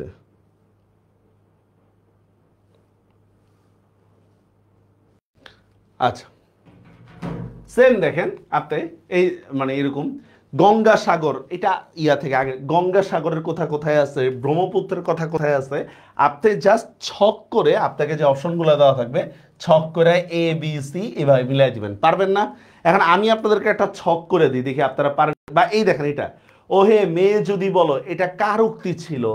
মন্দ নহে খাঁটি সোনা বটে, এই টাইপের। বা আপনাকে এখানে এরকম উক্তি না দিয়ে ডিরেক্টলি একটা গ্রন্থের নাম দিতে পারে। আমি একটু দেখাই, যে মনে করেন আমি এখানে লিখলাম যে চারটা 2 3 4 5 লিখলাম ছাড়পত্র, ছাড়পত্র লিখলাম শামসুর রহমান, শামসুর লিখলাম, হ্যাঁ শামসুর। আচ্ছা, কোড়েলা হরিপুর, কোড়েলা লিখলাম আমি হচ্ছে অপরিচিতা, অপরিচিতা, ঠিক আছে? তারপর লিখলাম মনে করেন যে গল্প সপ্তক, গল্প সপ্তক, ঠিক আছে? এইটার সাথে মনে করেন আমি লিখলাম বিলাসী, কার সাথে কার মিল আছে? বা এই দেখেন যে মনে করেন লিখলাম ধ্বনির উচ্চারণ, ধ্বনির উচ্চারণ, হ্যাঁ লিখলাম সমাস, ঠিক আছে? একটা লিখলাম হচ্ছে শব্দ সংক্ষেপণ, শব্দ সংক্ষেপ, লিখলাম সন্ধি। এইভাবে আপনাকে টেবিল এ টেবিল বি এটা মিলাইতে হবে, বুঝতে পারছেন? টেবিল এ টেবিল বি এটা মিলাইতে হবে। তো দেখেন ছাড়পত্রের সাথে কোনটা মিল পাওয়া যায় বলেন তো? ছাড়পত্রের সাথে আমাদের এখানে নাই, ভুলবশত মনে করেন আমি ইংলিশ কার দেওয়া দেওয়া যায়, ছাড়পত্র আসলে সুকান্ত, ঠিক না? ছাড়পত্র হচ্ছে সুকান্ত, আমার অপশনটা ভুল আসছে। কোড়েলা হরিপুরের সমাজের কথা আছে বিলাসীতে, গল্প সপ্তকের সাথে পরিচয় হচ্ছে অপরিচিতা, লিখে দিতে হবে। ধ্বনির উচ্চারণ সহজ করা হচ্ছে সন্ধির কাজ, আর শব্দ সংক্ষেপ করা হচ্ছে সমাসের কাজ। এইভাবে টেবিল এ টেবিল বি দিবে, যদি দেয় আপনাদের যদি পড়া মনে থাকে চাকা চাকা নাম্বার পাবেন, আর যদি না না দেওয়ার সম্ভাবনাটাই বেশি, চিন্তার কোনো কারণ নেই, ঠিক আছে? এবার আসেন সারাংশ সারমর্ম। সারাংশ সারমর্মের ক্ষেত্রে জিনিসটা মনে, এটা 4টা বাক্যের মধ্যে শেষ করতে হবে সারাংশ সারমর্ম। ইভেন এটা আসার সম্ভাবনা মোটামুটি 100%, 100%, ঠিক আছে? সারাংশ সারমর্মের ক্ষেত্রে সবসময় শেষের লাইনটাকে বেশি ফোকাস করতে হবে, সব সময় শেষের লাইনের মধ্যে আসলে মেইন যে ইয়াটা শিক্ষা বা মোরাল যেটা এইটা দেওয়া থাকে, এই জিনিসটাকে আমরা ফোকাস করব। এইচএসসির মতো করে আপনারা অবশ্যই প্রস্তুতি নেবেন, আর অতিরিক্ত কোনো তথ্য লেখা যাবে না। আরে ভাই 4 লাইন লিখতে পারবেন, অতিরিক্ত তথ্য লিখবেন কেন, ঠিক আছে? অল্প কথায় গুছায় লিখতে হবে, ঠিক আছে? আর পাঠ্য বইয়ের অন্তর্গত প্রবন্ধ ও কবিতাগুলো ভালো করেই পড়তে হবে, ঠিক আছে? পাঠ্য বইয়ের অন্তর্গত, ঠিক আছে? এই টাইপের। আচ্ছা, এবার দেখেন সুকান্ত হিসেবে, হ্যাঁ ছাড়পত্র সুকান্ত, দেখেন তুমি জীবনকে সার্থক সুন্দর করে তুলতে চাও, ভালো কথা, কিন্তু তোমাকে প্রাণান্ত পরিশ্রম করতে হবে। তাহলে দেখেন প্রথম কথায় আমরা কি দেখলাম, সেটা হচ্ছে কি আমাদের পরিশ্রম করতে হবে, ঠিক আছে? পরিশ্রম করতে হবে জীবন গঠনে, পরিশ্রম জীবন গঠনে পরিশ্রম করতে হবে, এই একটা পয়েন্ট গেল আমাদের। সব তুচ্ছ করে যদি তুমি লক্ষ্যর দিকে ক্রমাগত অগ্রসর হতে পারো তবে তোমার জীবন সুন্দর হয়ে যাবে। তার মানে দেখেন প্রতিকূলতা দূর করার কথা বোঝাচ্ছে কিনা বলেন তো, প্রতিকূলতা দূর করার, নিজের যে প্রতিকূলতা থাকবে এই প্রতিকূলতাকে মেনে এগিয়ে যেতে হবে। অনেকে অনেক রকম কথা বলবে, অনেকেই অনেক রকম ভাবে আপনাকে প্রতিকূল করবে, ঠিক আছে, এই বিষয়টা আপনাকে আপনাকে ওভারকাম করে যেতে হবে। তোমার ভিতরে এক আমি আছে, সে বড় দুরন্ত। তাহলে দেখেন এখানে একটা দৃঢ়তার কথা বলতেছে কিনা, নিজের মধ্যে একটা দৃঢ়তা আছে, ঠিক আছে। আপনি যদি সবসময় সবার কথা শুনেন, দেখবেন আপনার কাছে কিন্তু মানে হচ্ছে শান্তি থাকতে পারবেন না, কারণ সবার মনতুষ্টি করে চলা সম্ভব নয়। তার স্বভাব পশুর মতো বর্বর ও উচ্ছৃঙ্খল। তার মানে দেখেন সে কেবল ভোগ বিলাস চায়। তাহলে মানুষ স্বভাবতই কি চায় বলেন তো, খারাপের দিকে। মানুষের মনটা কিন্তু খারাপের দিকে ধাবিত হয়, খারাপের দিকে। আপনি দেখেন একটা বিষয় যে নেতিবাচক যে বিষয়গুলো আছে, হ্যাঁ, মনে করেন এক জায়গায় ওয়াজ হইতেছে, এক জায়গায় গান হইতেছে, মানুষ কোথায় বেশি যাবে? অবশ্যই গানের দিকে বেশি যাবে, কারণ নেতিবাচক বা নিষিদ্ধ জিনিস যেগুলো আছে এগুলোর প্রতি কিন্তু মানুষের টানটা আছে, ঠিক আছে। আচ্ছা, এরপর দেখেন সেই বড় লোভী, এই আমিকে জয় করতে হবে। তাহলে দেখেন নিজের কি বলে এটাকে, মানে হচ্ছে আমরা এটাকে মানে স্বার্থ পরিত্যাগের কথা, ঠিক আছে। স্বার্থ পরিত্যাগ করা বা নিজেকে কন্ট্রোল করা, এই বিষয়টা করতে হবে, তাহলে তোমার জীবনটা সার্থক হয়ে যাবে। আচ্ছা, এখন দেখেন এই জিনিসটাকে আমি এখানে বাক্য আকারে সংক্ষিপ্তভাবে তুলে ধরছি, ঠিক আছে। জীবনকে সার্থকতায় মণ্ডিত করতে হলে সাধনা করতে হবে, যদি লক্ষ্য অভ্রান্ত থাকে তা ব্যর্থ, সামথিং ইত্যাদি ইত্যাদি, গোড়ার ডিম ইত্যাদি। আপনি আপনার মতো করে লিখতে পারেন, আপনি আপনার মতো করে লিখতে পারেন। স্যার প্রতিটা সারাংশের জন্য স্পেশাল করে শেয়ার করা কোনো লেখা আছে না? প্রতিটা সারাংশের জন্য স্পেশাল করে, আমি আপনার কোশ্চেনটা বুঝিনি, মানে কি সারাংশ কমন পড়ার কথা বলতেছেন? ইউনিভার্সিটিতে কমন পড়বে এই জিনিসটার সম্ভাবনা একেবারেই নাই। রিটেন তো একেবারেই নেই। রিটেন কিছু জিনিস আছে এগুলো কমন পড়তে পারে, মোটামুটি কমন না পড়বে, এটাই বাস্তবতা। আচ্ছা, সেম দেখেন আরেকটা সারাংশ, আপনারা এগুলা প্র্যাকটিস করতে পারবেন না, যে প্রত্যেকটা লাইন পড়ে এখান থেকে একটা পয়েন্ট বের করা, প্রত্যেকটা লাইন পড়ে একটা পয়েন্ট বের করবেন, সেই পয়েন্টটাকে আপনি সাজা বাক্যে লিখবেন, ঠিক আছে। এখন যদি বলেন স্যার আমি পয়েন্ট বের করতে পারি না, তাহলে তো মুশকিল ভাই। আপনাকে একটা লাইন পড়ে এখান থেকে পয়েন্ট বের করতে হবে। মনে করেন দেখেন জীবনে একটি প্রধান লক্ষ্য, তার মানে দেখেন প্রধান লক্ষ্যটা কি, দেখেন হাসি ও আনন্দ। তার মানে দেখেন জীবনের একটা প্রধান লক্ষ্য হচ্ছে কি আমাদের আনন্দে থাকা, এটা একটা কাজ, এটা একটা পয়েন্ট। আচ্ছা, যার প্রত্যেক কাজে আনন্দ ফুর্তি, তার চেয়ে সুখী আর কেউ নেই। তাহলে দেখেন সুখী মানুষকে আমি এটার একটা সংজ্ঞা দিলাম। তাহলে দেখেন আমি যদি এখন এখান থেকে একটা লাইন বের করি যে সুখী মানুষ সর্বত্রই আনন্দে থাকেন, সুখী মানুষ সর্বত্রই আনন্দে থাকেন, ঠিক আছে, এই টাইপের। জীবনে যে পুরোপুরি আনন্দ ভোগ করতে জানে না, আমি তাকে বরণ করি, ঠিক আছে। স্থূল দৈনন্দিন, আমি তাকে বারণ হবে আর কি। আমি স্থূল কাজের মধ্যে যে একটা কিছু সন্ধান পেয়েছে, সে তার নিজের জীবনকে সুন্দর ও শোভনীয় করে তুলেছে এবং পারিপার্শ্বিক দর্শনের জীবনকে উপভোগ্য করে তুলেছে। এই বিষয়টার মানেটা কি, যে সর্বত্রই কি থাকা, সর্বত্রই মানিয়ে নেওয়া চলা, সর্বত্রই মানিয়ে নেওয়া চলা, ঠিক আছে, এই টাইপের। তো এইভাবে আপনারা প্রত্যেকটা লাইন থেকে ফোকাস করতে হবে। আর দেখেন শেষের লাইনগুলোর মধ্যে একটা শিক্ষা টাইপের একটা কিছু থাকে শেষের লাইনগুলোর মধ্যে, বাস এটাই আমরা ইয়ে করে তুলে ধরবো। বুঝা গেছে বিষয়টা?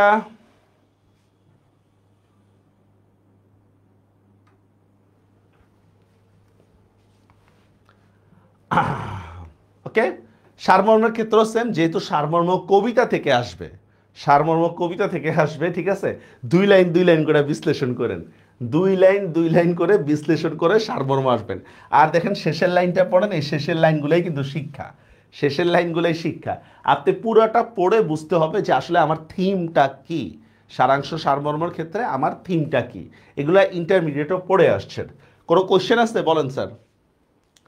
শেষের লাইনটার জন্য স্পেসিফিক কিছু, আমি আসলে কোশ্চেনটা ক্লিয়ার না আপনাদের কাছ থেকে।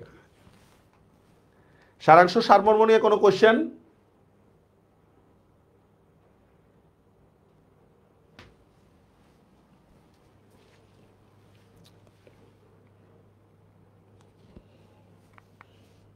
হ্যাঁ, কবিতায় সমস্যা হয়, রাইট। কবিতায় সমস্যা হওয়াটা খুবই স্বাভাবিক। মনে করেন আমাকে এমন কোনো কবিতা দিল যে কবিতা আমি জীবনে শুনিই নেই, ঠিক আছে, আমাকে এমন কোনো কবিতা দিল যেটা আমি জীবনে শুনিই নেই, তো দেখেন ভাই এইটা তো মুশকিল আপনার জন্য, আমার জন্য, সবার জন্যই মুশকিল, ঠিক আছে। তবে খুব সম্ভব আমাদের পাঠ্য বইয়ের কবিতা দেওয়া হবে, খুব সম্ভব আমাদের পাঠ্য বইয়ের কবিতা দেওয়া হবে, চিন্তার খুব বেশি কারণ নেই চিন্তার। ওকে। আচ্ছা, এবার দেখি আমরা বানান শুদ্ধি ও প্রমিতকরণ। বানান শুদ্ধি ও প্রমিতকরণ এইটাও এইচএসসির মতো, ইভেন এইটার মধ্যে ফুল মার্কস পাওয়া যাবে। যাই আসুক না কেন আমাদের ফুল মার্কস পাওয়া যাবে বানান শুদ্ধি আর প্রমিতকরণের মধ্যে, ঠিক আছে? যেমন দেখেন স্যার, আচ্ছা, এইচএসসির মতো করে আমাকে বানান বাক্য শুদ্ধি অনুচ্ছেদ শুদ্ধিকরণ এটা দিতে হবে। বিশেষ করে কি কি সন্ধি প্রত্যয় নত্যবিধি বানান ঘটিত ভুল এই জিনিসটা আমরা দিব, ঠিক আছে? আর সাধু চলিত ভাষার মিশ্রণ এই বিষয়ে আমরা খুব সতর্ক থাকতে হবে। আপনারা ইন্টারমিডিয়েটে বানান শুদ্ধি, হ্যাঁ আচ্ছা, আপনারা ইন্টারমিডিয়েটে বানান শুদ্ধি পড়ছিলেন না? বানান শুদ্ধি জাস্ট এইটাই। ইন্টারমিডিয়েটে আমরা যে বানান শুদ্ধি পড়ছি বা অনুচ্ছেদ শুদ্ধিকরণ বা বাক্যের অপপ্রয়োগ প্রয়োগ পড়ছেন না, জাস্ট এই জিনিসটাই।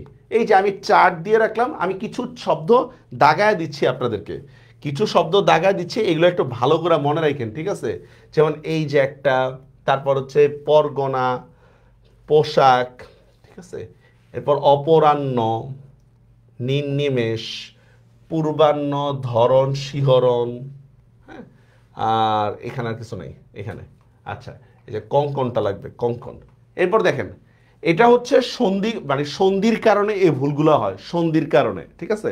যেমন দেখেন অর্ধরাত্রি, ইতপূর্বে, শিরশ্ছেদ খুবই গুরুত্বপূর্ণ, ঠিক আছে? শিরপীড়া গুরুত্বপূর্ণ, হৃৎপিণ্ড। আচ্ছা, এরপর দেখি আমরা অগ্নুৎপাত, মনোকষ্ট, আচ্ছা মনোযোগ লাগবে না, দারিদ্রতা, যাত্রাভিমান খুব গুরুত্বপূর্ণ, ঠিক আছে? আচ্ছা, এগুলো সহজ, হ্যাঁ পাঁচটা পাঁচটা পাঁচটা থেকে আড়াই নম্বর, পাঁচটা থেকে আড়াই নম্বর, ঠিক আছে? এরকম। আর এই পার্টটা আছে না, বানানো অপপ্রয়োগজনিত ভুল, স্যার এইটা পুরোটাই আপনার পড়তে হবে এই জিনিসটা। কারণ আমরা আগের যে অংশগুলো দেখতেছি এগুলা সন্ধি সমাস প্রত্যয় ঘটিত ভুল, বা এটা নত্যবিধি ঘটিত ভুল, মানে নত্যবিধান আপনি জানলে এগুলা পারবেন। কিন্তু এখানে যেটা, এটা হচ্ছে একবারে নিয়ম ছাড়া ভুল। এখন এইগুলা কিন্তু নিয়ম দিয়ে হবে না, এটা টানা মুখস্থ করতে হবে, এটিএম, হ্যাঁ? ইংরেজিতে যদি আমরা বলি, দেখেন টেন্সে যখন আমরা ভুল ধরি তখন দেখেন একটা নিয়ম মেনে আমরা ভুল ধরি, কিন্তু যখন আমরা স্পেলিংয়ে ভুল ধরি তখন কি আমরা নিয়ম মেনে ভুল ধরতে পারি? পারি না। তো এই জিনিসটা হচ্ছে টু বি অনেস্ট, এটা হচ্ছে স্পেলিং টাইপের, হ্যাঁ? এই জিনিসটা আপনাদের মুখস্থ করতে হবে। মনে করেন দেখেন মুমূর্ষু, মুহুর্মুহু, হাবিজাবি কি কি ওয়ার্ডগুলো আছে না, এই দেখছেন, এই যে মুমূর্ষু, মুহুর্মুহু, সরস্বতী, দ্বন্দ্ব। এখন আপনি যদি বলেন স্যার মুমূর্ষুটা কেন এমন হয়েছে বা ওইটা কেন এমন হয় নাই, না এটার কোনো অ্যান্সার নাই। ওকে, বুঝা গেছে কথাটা?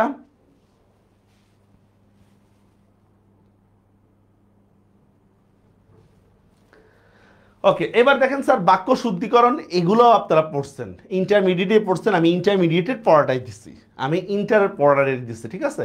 যদিও বাক্য শুদ্ধিকরণ এখনো আসে নাই, বাক্য শুদ্ধিকরণ আসলে মুমুক্ষু হচ্ছে স্যার, মানে জানার ইচ্ছা, সরি মুমুক্ষু, জিজ্ঞাসার ইচ্ছা না, আমার ঠিক মনে আসতেছে না মুমুক্ষুর ইয়েটা কি, হ্যাঁ এক কথায় প্রকাশের মধ্যে আছে এটা।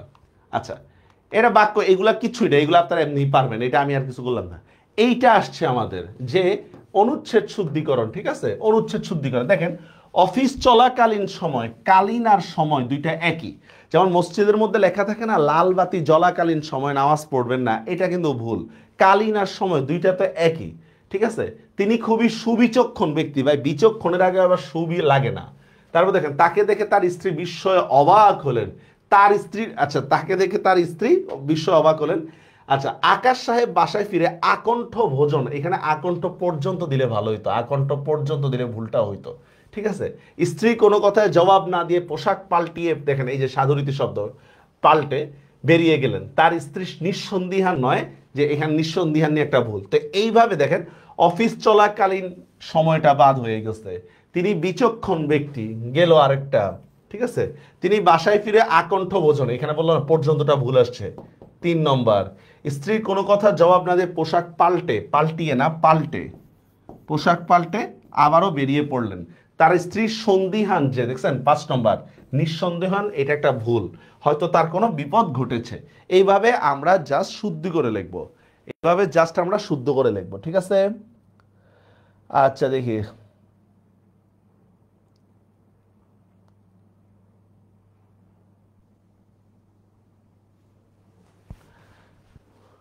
পূর্ব দক্ষিণ দিকে গ্রামের বাহিরে জেলেপাড়া, ঠিক আছে। দেখেন এইখানে একটা আসক্তির ভুল আছে, এখানে একটা আসক্তির ভুল আছে। আসলে হবে গ্রামের পূর্ব দক্ষিণে জেলেপাড়া, এখানে একটা ভুল। চারিদিকে ফাঁকা জায়গার শেষ নাই, কিন্তু জেলেপাড়ার বাড়িগুলো, ঠিক আছে, গায়ে বাড়িগুলি না বাড়িগুলো, ঠিক আছে, এখানে একটা ভুল। গায়ে গায়ে ঘেঁষিয়া জমাট বেঁধে আছে, এই দেখেন ঘেঁষিয়া, এই যে একটা ভুল, ঘেঁষে। প্রথমে দেখলে মনে হয় এই বুঝি তাদের অনাবশ্যিক, এই যে আরেকটা ভুল, এই যে আরেকটা ভুল, সংকীর্ণতা বানানে উন্মুক্ত, উন্মুক্ত হবে, এখানে একটা ভুল, উন্মত্ত না। উদার পৃথিবীতে দরিদ্র বানানে ভুল, ঠিক আছে। মানুষগুলো নিজেদের প্রবঞ্চনা করে আছে, তো এখানে আমরা এটা শুদ্ধ করে লিখে দিছি। এভাবে আপনারা ভুলগুলো শুদ্ধ করতে পারবেন না? কি বলেন, পারবেন? পরীক্ষা যা থাকবে এটা তো ভুল, এটা আমরা এমনিই জানি, পরীক্ষায় যা থাকবে ভুল। এরপর আসেন, আমার স্টুডেন্টদের মনে ঘুম ভাঙে নাই কেন? বাংলা কি খুব কঠিন লাগতেছে নাকি? আমার তো মনে হইতেছে না যে এটা খুব কঠিন কিছু মনে হইতেছে।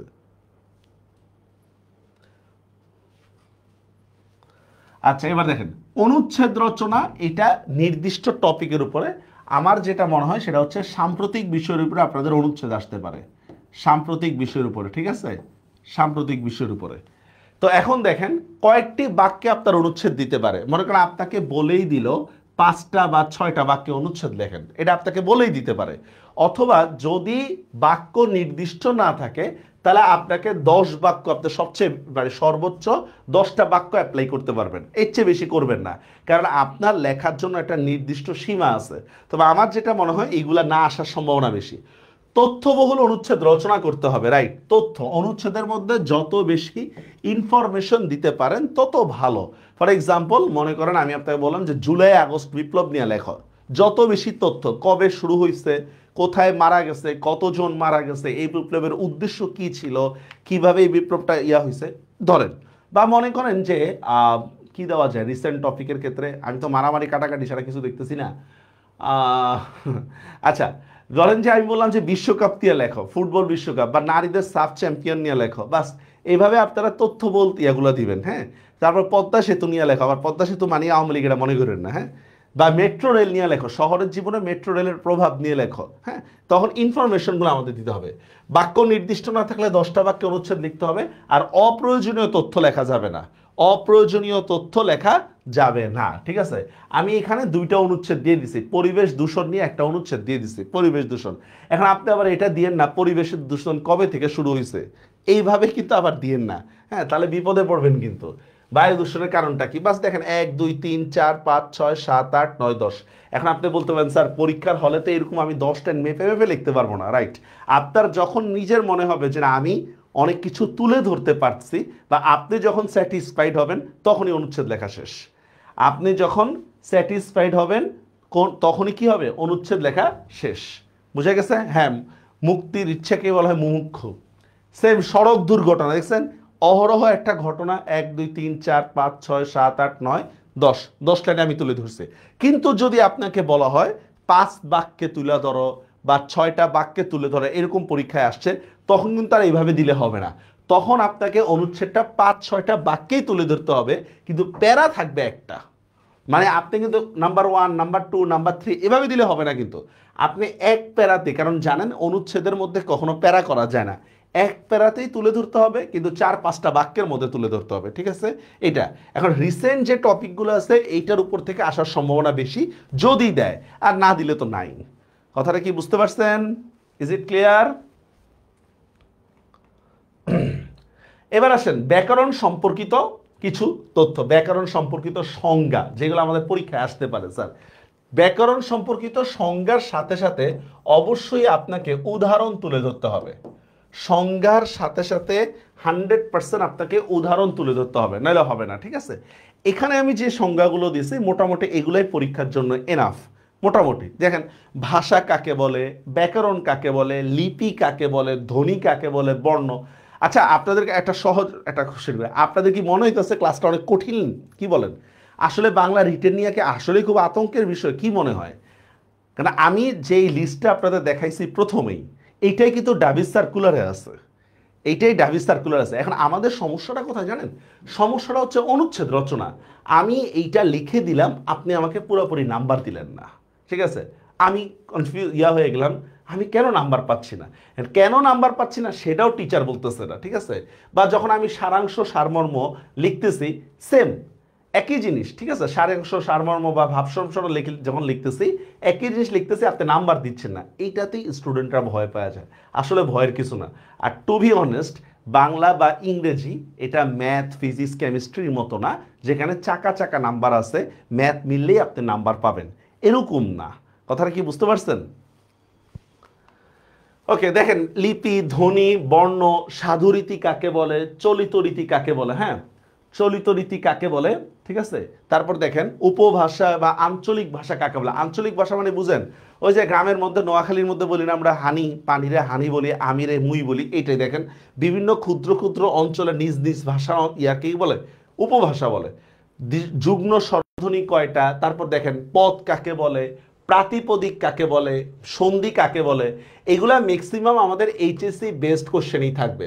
আমাদের এইচএসসির মধ্যে যেহেতু এই জিনিসগুলো ছিল না, প্রাতিপদিক ছিল না, হ্রস্বস্বর দীর্ঘস্বর ছিল না, এগুলো এত গুরুত্বপূর্ণ না, এগুলো এত গুরুত্বপূর্ণ না। তবু রিস্ক নেওয়ার দরকার নেই, রিস্ক নেওয়ার দরকার নেই, ঠিক আছে। প্লুতস্বর, দীর্ঘস্বর কাকে বলে, হ্রস্বস্বর কাকে বলে, সমাস, উপসর্গ, প্রত্যয়, অনুসর্গ, তারপর দেখেন আরো কিছু জিনিস, ন্যূনতম শব্দজোড় কাকে বলে, একটা মাত্র শব্দের পরিবর্তন হলে ন্যূনতম শব্দজোড়, লোক নিরুক্ত, মুন্ডমাল, এগুলো আসার সম্ভাবনা একেবারেই নাই, একেবারেই নাই, তবু দিয়ে রাখছি বিশেষ করে চিটাগাং ইউনিভার্সিটি আর জাহাঙ্গীর ইউনিভার্সিটির জন্য, চিটাগাং জাহাঙ্গীর ইউনিভার্সিটির জন্য এই সংজ্ঞাগুলো শুধু আপনারা একটু পড়ে নেবেন, ঠিক আছে। যেমন দেখেন একটা উদাহরণ দেখাই, যেমন দেখেন মুন্ডমাল শব্দ কাকে বলে, কোন শব্দের প্রত্যেক বা শব্দ থেকে যে ধ্বনিগুলো নিয়ে আসে, মানে যে মানে মনে করেন আমি লিখলাম অ্যাব্রিভিয়েশন পড়ছেন না, অ্যাব্রিভিয়েশন ফর এক্সাম্পল লিখলাম এসিএস। এখন আপনাদের একটা কোশ্চেন যে স্যার এসিএস দ্বারা কি উদ্দেশ্য, আমি মনে করি এসিএস হচ্ছে একাডেমি অফ চ্যাম্পিয়ন স্টুডেন্টস। এই যে একাডেমি অফ চ্যাম্পিয়ন স্টুডেন্টস, এইটাকে সংক্ষিপ্ত করে যাতে এসিএস মানে শুধু অ্যাব্রিভিয়েশন নিয়ে আসতেন, এইটাকে বাংলায় বলে মুন্ডমাল শব্দ, ঠিক আছে। আর ইংলিশে বলে হচ্ছে অ্যাব্রিভিয়েশন, ঠিক আছে।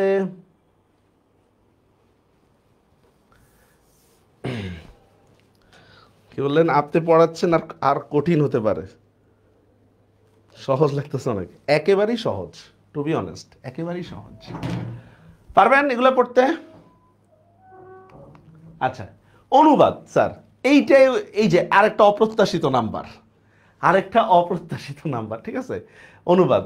তো দেখেন এই ক্ষেত্রে এইচএসসি রিলেটেড পড়াগুলোই পড়বেন, নতুন কোনো কিছু নাই। শাব্দিক অর্থের চেয়ে ভাবার্থটা গুরুত্বপূর্ণ। ভাবার্থটা কোন ক্ষেত্রে স্যার, আমাদের প্রবাদ বাক্যের ক্ষেত্রে, আমাদের প্রবাদ বাক্যের ক্ষেত্রে। মনে করেন দেখেন আমাদের একটা শব্দ আসলে টিট ফর ট্যাট, এইটা এখন টিট ফর ট্যাট মানেটা কি আমরা জানি, ইট মারলে পাটকেল। তো এখন আপনি যদি প্রবাদটা না জানেন তাহলে তো আপনি অ্যাপ্লাই করতে পারবেন না। তো অনেক সময় আমাদের ভাবার্থটা তুলে ধরতে হয়, ঠিক আছে, কেন, যে হচ্ছে কি বলে এটাকে, যে অনুবাদটা সুন্দর হওয়ার জন্য। বা দেখেন ক্যাটস অ্যান্ড ডগস একটা আছে না, মুষলধারে বৃষ্টি পড়ছে, মুষলধারে বৃষ্টি পড়তেছে, ঠিক না, এখন ক্যাটস অ্যান্ড ডগসে কুকুর আর বিলাই বৃষ্টি পড়তেছে, এরকম বুঝাচ্ছে, বুঝাচ্ছে না। তো এই জিনিসগুলো আপনাদের মনে রাখতে হবে।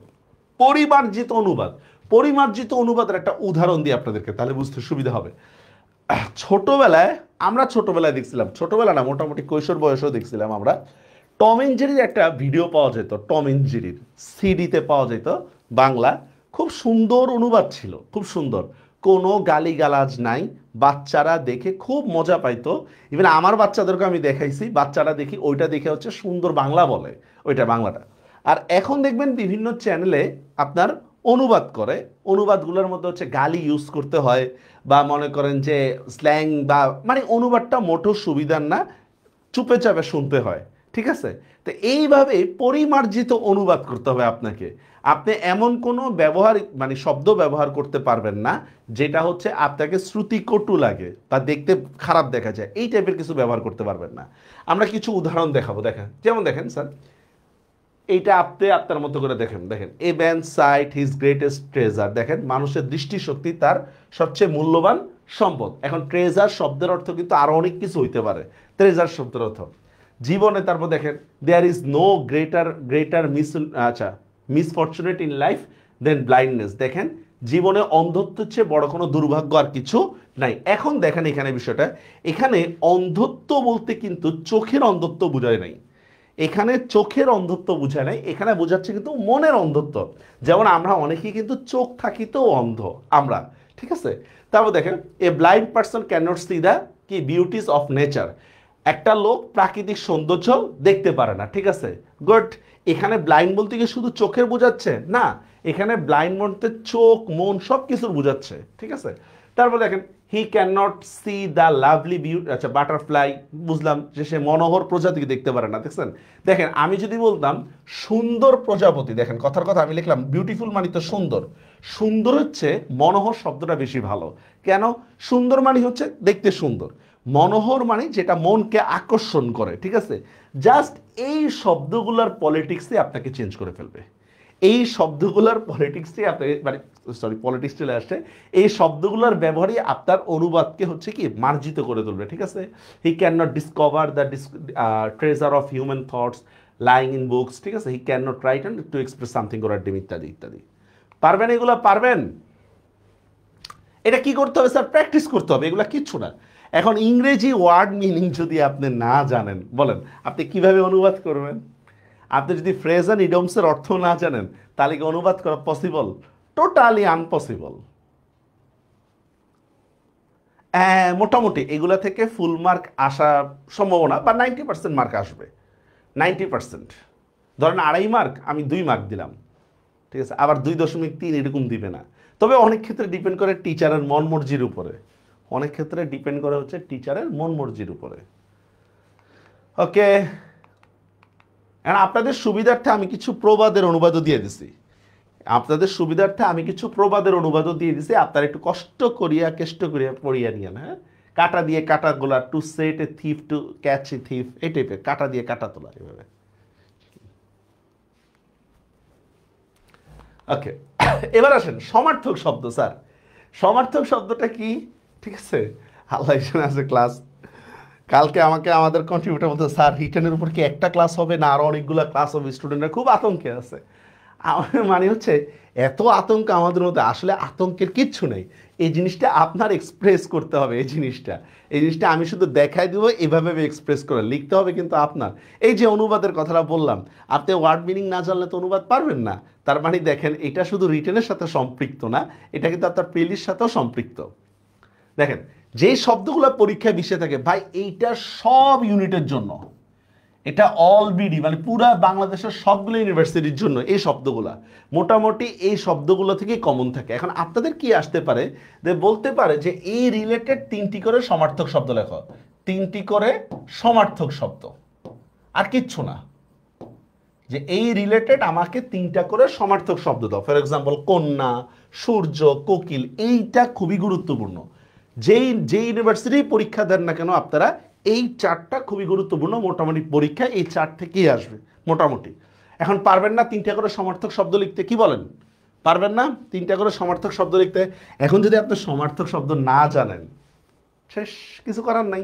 আমি লিস্ট দিচ্ছি আপনাকে, যেমন দেখেন এই যে অশ্বর সমার্থক শব্দগুলো কি কি দেখেন। অশ্ব সমার্থক শব্দ ঘোড়া, ঘটক, তুরক, তুরঙ্গ, বাজি, ঘোড়ার ডিম ইত্যাদি ইত্যাদি। অগ্নি শব্দের সমার্থক শব্দ দেখেন, সুত, হ্যাঁ সুতা, সুতা মানে কন্যা, আগুন, বন্যী, শিখা, হুতাশন, সর্বভোগ, বৈশ্যানন, ঠিক আছে। তো এইটা মুখস্থ করতে হবে না আপনাদের? কি বলেন, মুখস্থ করতে হবে তো? ইচ্ছা, অভিলাষ, বাসনা, বাঞ্ছা, স্পৃহা, প্রবৃত্তি, সামথিং ইত্যাদি ইত্যাদি।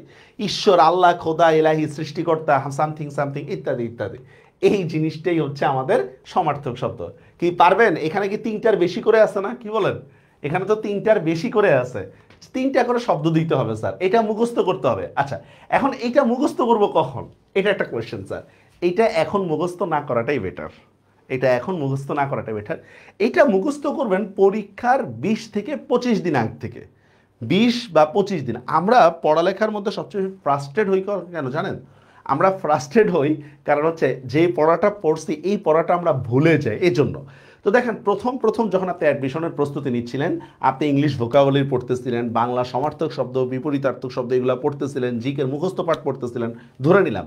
তা আপনার কাছে কিন্তু খুব ভালো লাগতেছিল, কিন্তু 1 সপ্তাহ এগুলা চর্চা না করার পরে আপনি কিন্তু সব ভুলে গেছেন। এখন আপনার কাছে মনে হইতেছে জীবনটা 16 আনাই মিশা, যে কি ব্যাপার, জীবনটা 16 আনাই মিশা, কি পড়লাম আর কি পড়তেছে, এগুলো ভুলে গেছে কেন? না, আপনার ওইখানেই ভুলটা ছিল। আপনার ওইখানেই ভুলটা ছিল। আপনি এমন টাইমে এটা পড়া শুরু করবেন যাতে করে মানে ভুলে গেলেও যাতে পরীক্ষাটা দিতে পারেন, ঠিক আছে? আর জানা জিনিস যখন আপনি ম্যাথ করতেছেন দেখেন আপনার মুখস্থ করতে হইতেছেন, আপনার মাথা খাটা করতে পারতেছেন, কিন্তু ভাই যখন আপনি ভোকাবুলারি পড়তেছেন, সমার্থক শব্দ পড়তেছেন, তখন তো মাথা খাটাইতে পারতেছেন না, মুখস্থ করতেছেন। আর আমরা ভুলে যাই কিন্তু মুখস্থ পাঠটা, আর এই মুখস্থ পাঠটা ভুলে গেলে কিন্তু আমাদের কষ্ট লাগে বেশি। কথাটা কি বুঝতে পারছেন? স্টুডেন্টের পড়ায় পড়তেছেন, পারবেন? এবার বিপরীত শব্দ সেম এই টাইপের। এখন এই ক্ষেত্রে আমরা কি করব স্যার, আপনারা এটিএম বই বা টেক্কা যে বইটাই থাকুক না কেন, বা জয়কলি যাই থাকুক না কেন, আমরা শুধু প্রিভিয়াস ইয়ারের কোশ্চেনগুলো পড়বো, আর কিচ্ছু না। প্রিভিয়াস ইয়ারের কোশ্চেনগুলো পড়বো, মানে গত 10-15 বছরে প্রত্যেকটা ইউনিভার্সিটি আপনি দেখবেন ঘুরে ফিরে সেম কোশ্চেনগুলোই আসছে, ঘুরে ফিরে সেম কোশ্চেনগুলোই আসছে। গত 10-15 বছরে আমাদের যা যা আসছে প্রিভিয়াস ইয়ারে, শুধু সেগুলা পড়ে যাব, বাস। এই না আর লাগবে না। ওকে, কারো কোনো কোশ্চেন থাকলে বলেন দেখি স্যার, কোনো কোশ্চেন আছে? মানুষ থাকলে না কোশ্চেন থাকবে, মানুষ না থাকলে কোশ্চেন থাকবে কোত্থেকে? আচ্ছা, এবার দেখেন পরিভাষা দিয়ে শব্দ গঠন। এটা কিন্তু পারিভাষিক শব্দের অনুবাদ না, এটা পরিভাষা দিয়ে শব্দ গঠন করতে হবে, আপনাকে ইংলিশ দিবে না। এটা একটা ভার্সিটি পরীক্ষায় আসছিল, এটা এক্সামে আসছিল, আমি এক্সামের ইয়াটাই এখানে তুলে ধরছি। হ্যাঁ, আমাদের বইয়ের মতো আছে এই জিনিসটা। ওকে, দেখেন সেম দেখেন অ্যাডহক। এখন অ্যাডহক শব্দের অর্থ কি ভাই? অনানুষ্ঠানিক। দেখছেন, অ্যাডহক মানে অ্যাডহক কমিটি যেটাকে আমরা বলি। হ্যাঁ, এখন জরুরি সমস্যার সমাধানে মন্ত্রণালয়ে অ্যাডহক কমিটি গঠন করা হয়েছে। তো অ্যাডহকের অর্থ না জানলে তো আমি এটা ব্যাখ্যা করতে পারবো না। রেয়াত, রেয়াত শব্দের অর্থ কি? অব্যাহতি। দেখেন, বড় ধরনের অপরাধে জড়িত থাকার পরও রাজনৈতিকভাবে শক্তিশালী হয় সাকিব সাহেবকে রেয়াত দেওয়া হলো। ডেপুটেশন মানে কি? প্রেষণ। প্রেষণ শব্দের অর্থ কি জানি না আমরা, প্রেষণ শব্দের অর্থ কি, ঠিক আছে? যেমন দেখেন যে স্বাস্থ্য, প্রেষণ মানে হচ্ছে কি জানেন? একজনের বদলে আরেকজন যায় কাজ করা টাইপের, মানে সোজা বাংলায় বলতে গেলে যে আমি আজকে ক্লাস নিতে পারতেছি না, আমার বদলে হচ্ছে অভিদা এসে ক্লাসটা নিচ্ছে, এই যে একটা প্রক্সি দিচ্ছে, এটাই ওয়ান কাইন্ড অফ প্রেষণ। স্বাস্থ্য ক্যাডারের কর্মকর্তা মাহফুজকে ডেপুটেশনে স্বরাষ্ট্র মন্ত্রণালয়ে পদায়ন করা হয়েছে বা নিয়োগ দেওয়া হয়েছে, আমার বাদ দিয়ে অভিধার নিয়োগ দেওয়া হয়েছে। আচ্ছা, প্রক্টর দেখেন ঢাকা বিশ্ববিদ্যালয়ের শিক্ষার্থীদের মাঝে বিশ্ববিদ্যালয়ের শিক্ষার্থীদের মধ্যে শৃঙ্খলা দায়িত্ব যে কাজ করে। তাহলে আমরা কি বলতে পারি একটা বাক্যের ক্ষেত্রে, যে যা মানে ইউনিভার্সিটি পরিবেশ শান্ত রাখার ক্ষেত্রে প্রক্টরের অবদান অপরিসীম। ঠিক আছে, এই যে এটা ভুলে আসছে এটা, ঠিক আছে, আমি বিষয় নথি ফাইল যেটাকে আমরা বলি, ঠিক আছে, যে গতকাল খবর বেরিয়েছে পররাষ্ট্র মন্ত্রণালয়ে কিছু নথি হারায় গেছে, মানে ফাইল হারায় গেছে।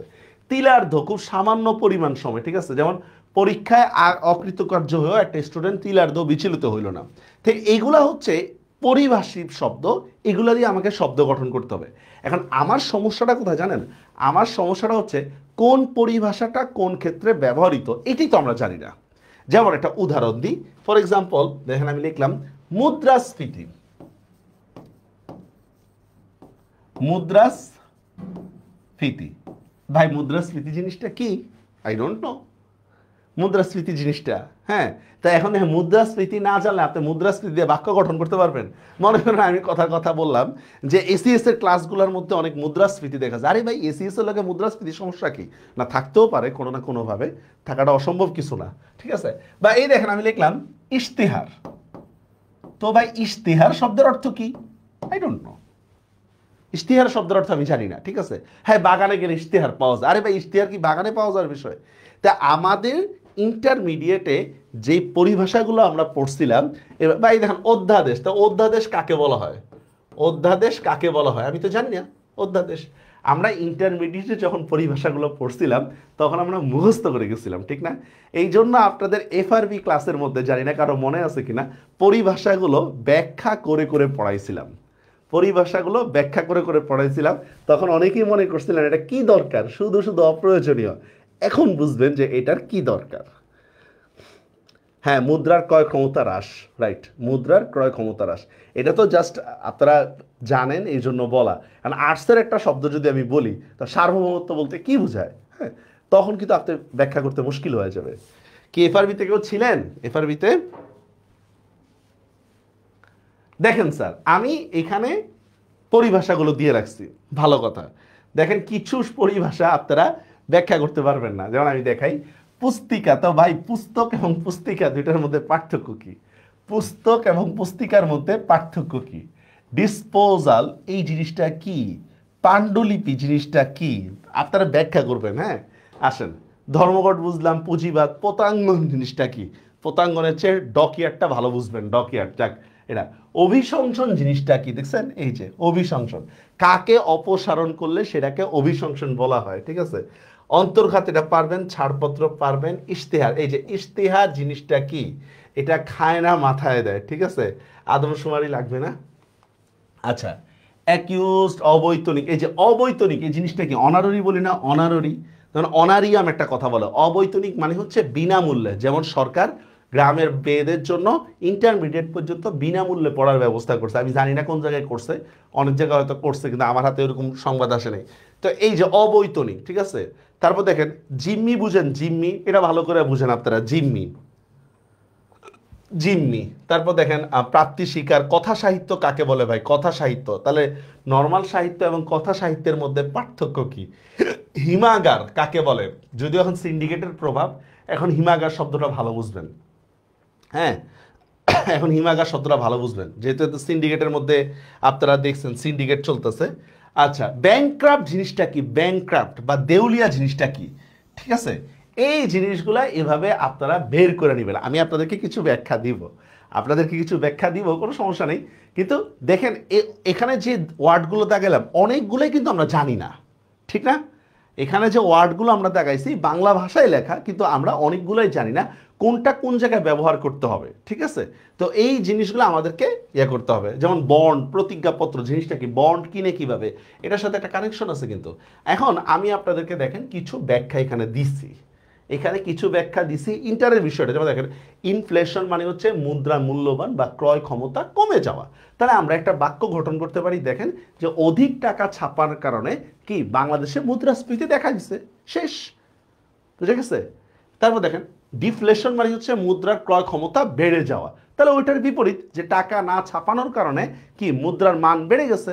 ঠিক আছে, বুকলেট মানে হচ্ছে দেখেন ছোট আকারে বইকে বুকলেট বলা হয়। ছোট আকারে বইগুলো, ফর এক্সাম্পল মনে করেন যে এরকম ছোট ছোট বই আছে দেখবেন 10-15 পেজ, এটা একটা ফাইল যদিও, 10-15 পেজ 20 পেজের, এগুলাকে বলে পুস্তিকা। আর যেগুলো এসিএস এর বইয়ের মতো এগুলাকে বলে বই। কথাটা কি বুঝতে পারছেন? আরিও বুঝি? সোভারেন্টি।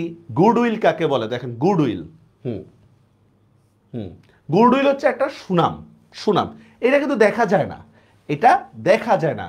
মনে করেন আপনি বনফুলের নামে দোকান যদি দেন, তো বনফুলের একটা কিন্তু সুনাম আছে। তো বনফুলের নামে দোকান দিলে অবশ্যই আপনাকে কি করতে হবে? বনফুলকে একটা ইয়া দিতে হবে।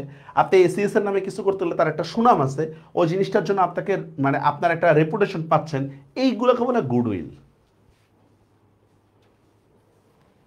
চেনা চেনা লাগে, তবু হচ্ছে না। রেফারেন্ডাম মানে গণভোট কাকে বলে? তারপর দেখেন ডকইয়ার্ড কাকে বলে? দেখছেন, নৌযান সংক্রান্ত নির্মাণ কারখানা, তার মানে এটা নৌযানের সাথে রিলেটেড। কারণ আপনি যদি বলেন যে বিমান বিমান বাহিনী গত দেখেন বিমান সংরক্ষণের জন্য ডকইয়ার্ড তৈরি করা হয়েছে, তাহলে তো টিচার নাম্বার দিবেই না, বরঞ্চ কিছু নাম্বার কেটে রেখে দিবে আপনার কাছ থেকে, যে পরবর্তীতে এই যদি আসে নাম্বার কেটে দিবে। ইমপিচমেন্ট, যখন রাষ্ট্রের সর্বোচ্চ ব্যক্তি, ফর এক্সাম্পল রাষ্ট্রপতিকে অপসারণ করা হয়, সেটাকে আমরা বলি ইমপিচমেন্ট।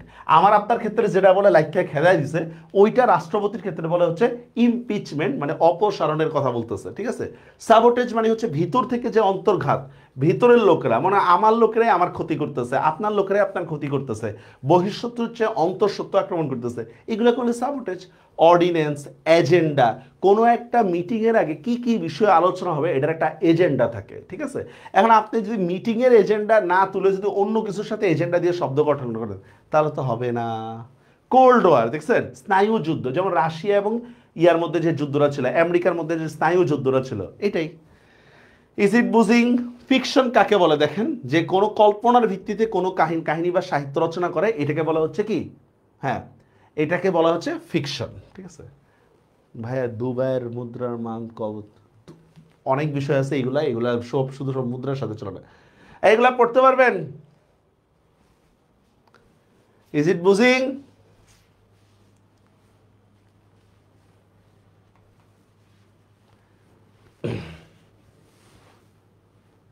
পারিবেন?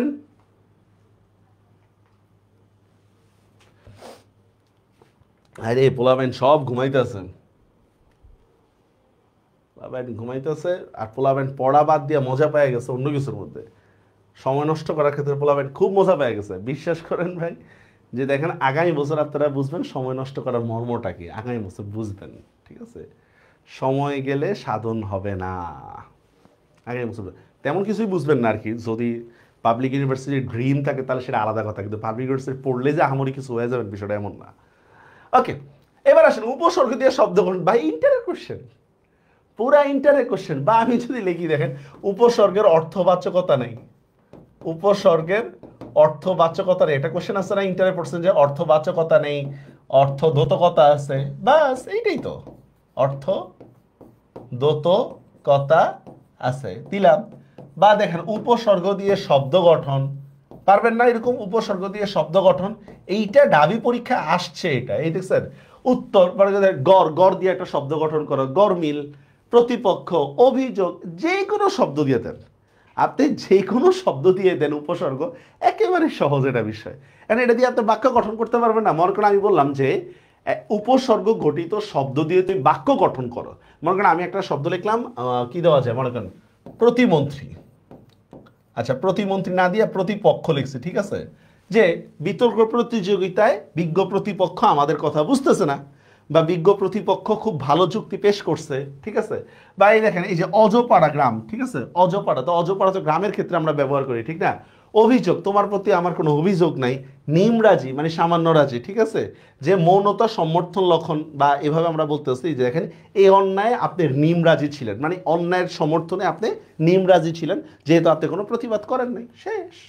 উপসর্গ দিয়ে শব্দ গঠন একেবারে ইজি। এবার দেখেন বাক্য গঠন, এটা কোনো পড়া, এটা বাক্য গঠন, আপনাকে 5-7টা বাক্য দিবে। ছোটবেলায় পড়ছিলেন এটা ক্লাস 2-3-তে মনে আছে, একটা বাক্য দিয়ে বলতে, এই শব্দ দিয়ে বলতে, এটা দিয়ে বাক্য গঠন করো, শব্দ দিয়ে বলতো না। এইটা কিন্তু পারিভাষিক শব্দের মতো না, পরিভাষার মধ্যে তো আমার একটা বাক্যের প্রয়োগ নিয়ে একটা ঝামেলা আছে, ঠিক না, এইটা ওইরকম কিছুই না। হ্যাঁ জানি, এই যে উপসর্গ অর্থ, এটা 50 বছরের সাজেশন। দেখেন নেকলেস, এখন নেকলেস যে গলার হার, এটা তো আপনি জানেন নাকি? আমার মতো বোকাটক্কা যদি হন তাহলে ঠিক আছে, নেকলেস তো পায়ের হার, এভাবে তো দিবেন না যে মেয়েটা পায়ে কি সুন্দর করে নেকলেস পরে আসছে, এভাবে তো দিবেন না, ঠিক না। হতশ্রী মানে কি, যেটা রং হারায় গেছে। তো দেখেন তো স্যার, এগুলো ছোটবেলায় বাক্য রচনার মতো না, ছোটবেলায়। খর্বকার মানে কি, বিদ ঘুটে টাইপের, বিদ ঘুটে মানে বুঝছেন তো, দেখতে এত সুন্দর না আমার মতো, ঠিক আছে। তো খরবকা একটা লোক বক বক করতেছে ক্লাসের মধ্যে। নিয়তি মানে কি, ভাগ্য। হ্যাঁ, তো নিয়তি মানে কি, নিয়তির পরিহাসে সে এবার কি আছে, নিয়তি নামে কিন্তু হুমায়ুন আহমেদের একটা গল্প আছে, খুব সুন্দর একটা গল্প। সহজাত মানে কি, স্বাভাবিক। তো এইভাবে শব্দার্থগুলা, এখন কোনো শব্দের অর্থ যদি আপনারা না বুঝেন, কোনো শব্দের অর্থ যদি আপনি না বুঝেন, তাহলে স্যার আপনি বানান আন্দোলন একটা অ্যাপস আছে, বানান আন্দোলন, এই অ্যাপসের মধ্যে সার্চ দিবেন, দেখবেন পুরো অর্থ সহ সব কিছু তুলে আসছে, পুরো অর্থ সহ সব কিছুই চলে আসছে। পারবেন না বাক্য গঠন ইজিলি? হ্যাঁ, ক্লাস 1-2 পড়া, এগুলা ক্লাস 1-2 পড়া, কিন্তু রিটেন মানে সামথিং, কিচ্ছু না, রিটেন কিচ্ছু না। আমাদের এটা ভয়, দেখেন আমরা যখন ইউনিভার্সিটি পরীক্ষা দিয়েছিলাম, আমাদের রিটেন ছিল না, আমরা শুধু এমসিকিউতে পরীক্ষা দিচ্ছি। বাপ রে বাপ, চান্দি গরম করা এমসিকিউ, টোটালি মানে হচ্ছে ঝামেলা। স্যার কঠিন পৌরাণিক শব্দ দিলে কি করবো স্যার? এখন কঠিন পৌরাণিক শব্দ মনে করেন বিদ্রোহী কবিতা থেকে দিল, বিদ্রোহী কবিতা, হ্যাঁ বিদ্রোহী কবিতা। এখন বিদ্রোহী কবিতা পড়তে গেলে আমার শব্দার্থগুলো পড়তে হবে। আমার যদি বিদ্রোহী কবিতায় যে পৌরাণিক চরিত্রগুলো আছে, তো ভাই চরিত্রগুলো সম্পর্কে তো আমার জানতে হবে। কারণ আমি যে শব্দার্থ জানি না বা যে চরিত্র সম্পর্কে জানি না, সেটাকে আমি লিখবো কিভাবে বলেন? কথার কথা আমি আপনাকে বললাম মাও সেতুং সম্পর্কে, মাও সেতুং সম্পর্কে লেখো, আপনি লেখা দিয়ে আসছেন মাও সেতুং একজন ধর্মপ্রচারক, তাহলে তো নাম্বার পাবেন না। তো এটা তো ইনফরমেশনের বিষয়, এটা তো লেখার বিষয় না। আমার কথাটা কি বুঝতে পারছেন আমার? আপনি একটা শব্দার্থ জানেন না, একটা পৌরাণিক চরিত্র সম্পর্কে আপনি জানেন না, এটা তো ইনফরমেশন গ্যাপ, এটা তো লেখার গ্যাপ না। আপনি যদি জানেন তাহলে 100% লিখে দিয়ে আসতে পারবেন। তাহলে আমাকে কি করতে হবে? বইয়ের শব্দার্থগুলো ভালো করে পড়তে হবে, ইনফরমেশন গ্যাদার করতে হবে। কিন্তু এইটা যদি আমি জানি, বাক্য গঠন করা তো আমার জন্য এটা কোনো ব্যাপারই না। আমার কথাটা কি বুঝতে পারছেন? যেটা বলতেছিলাম যে আমরা রিটেন এক্সাম দিই, আমরা এমসিকিউ এক্সাম দিছি। আরে ভাই চান্দি গরম করা এমসিকিউ। আমার এখনো মনে আছে যে আমার ভার্সিটি ঢাবিতে কোশ্চেন আসছে, ওসামা বিন লাদেন মারা গেছে, এটা বারাক ওবামা ঘোষণা করছে কবে? তো লাদেন মারা গেছে 2 তারিখে, অপশন আছে 1 তারিখ, 3 তারিখ, 5 তারিখ, 7 তারিখ। তো আমরা সবাই কি করছি, আমরা অ্যান্সার দিচ্ছি হচ্ছে 3 তারিখ। আরে অ্যান্সার নাকি 1 তারিখ, টোটালি আনপসিবল। কিভাবে এটা অ্যান্সার 1 তারিখ হয়? কিভাবে হয়েছে 1 তারিখ? কারণ পাকিস্তানে যেদিন 2 তারিখ, আমেরিকায় তখন 1 তারিখ, আর এইটা ওবামা লাইভে দেখছে। এটা কোনো কথা? সারা জীবন শরৎচন্দ্র বানান কিভাবে দেখে আসছি? শরৎচন্দ্র বানান এভাবে দিয়ে আসছি। জগন্নাথ ভার্সিটিতে পরীক্ষা আসছে, শরৎচন্দ্র মানে সন্ধি ঘটিত এই বানানটা ভুল না সঠিক? আরও তো অপশন আছে। আর পরীক্ষার হলে না টেনশন, মানে ঠিক থাকে না, মাথা ঠিক থাকে না। তো দেখেন আসলে শরৎচন্দ্র সন্ধির নিয়ম এটা ভুল। এটা সঠিকটা হবে হচ্ছে এরকম, শরৎচন্দ্র সন্ধির নিয়মে, নামটা ভুল এটা বলতেছি না, সন্ধির নিয়মে। যেমন উৎ যোগ চারণ, উচ্চারণ। আমরা কি উচ্চারণ এভাবে বলি? বলি না তো। কথাটা কি বুঝতে পারছেন? এই টাইপের। ওকে, এবার আসেন পরিভাষা দিয়ে শব্দ বানাচ্ছে। এটা মানে 2বার চলে আসছে, সরি ইয়াটা। মূল ভাব লিখন, কিচ্ছু নেই এখানে। মূল ভাব লেখার মধ্যে আমরা কি করব, জাস্ট আমরা গল্পের জিনিসটা তুলে ধরবো, আমাদের পাঠ্য বইয়ের যে বিষয়টা আছে ওই বিষয়টা তুলে ধরবো। এখন পর্যন্ত এটা আসেনি আমাদের পাঠ্য বইয়ের মধ্যে। মূল ভাব যেভাবে তুলে ধরছে আমরা এটাকে 6 থেকে 7 লাইনের মধ্যে আমরা তুলে ধরবো। 6 থেকে 7 লাইন, আর কিচ্ছু না। প্রত্যেকটা গল্পের মূল ভাব নিশ্চয়ই আপনাদের জানা আছে, প্রত্যেকটা গল্পের।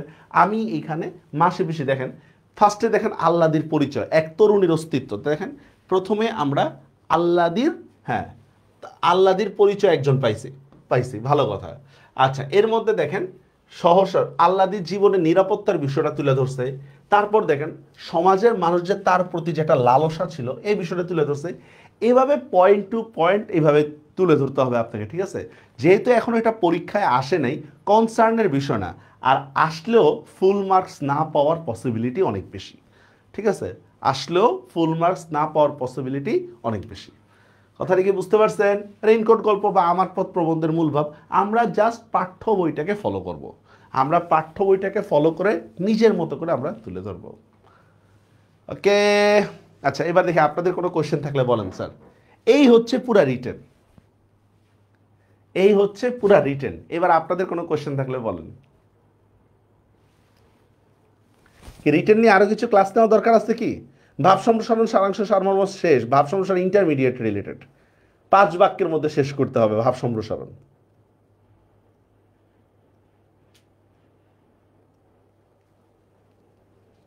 কি বলেন?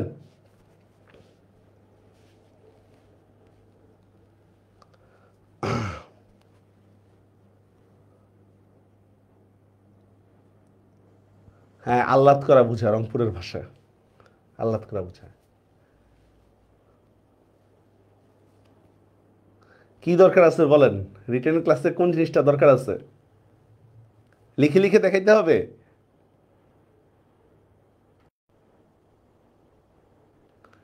আচ্ছা, যাই হোক, এইটার মধ্যে আমরা আজকে ফুল রিটেন সম্পর্কে একটা ধারণা দিলাম। রিটেন সম্পর্কে আমার ক্লাসের মূল কথাটা হচ্ছে রিটেনের যে তথ্য উপস্থাপনটা, এটা পুরাটাই আপ টু ইউ।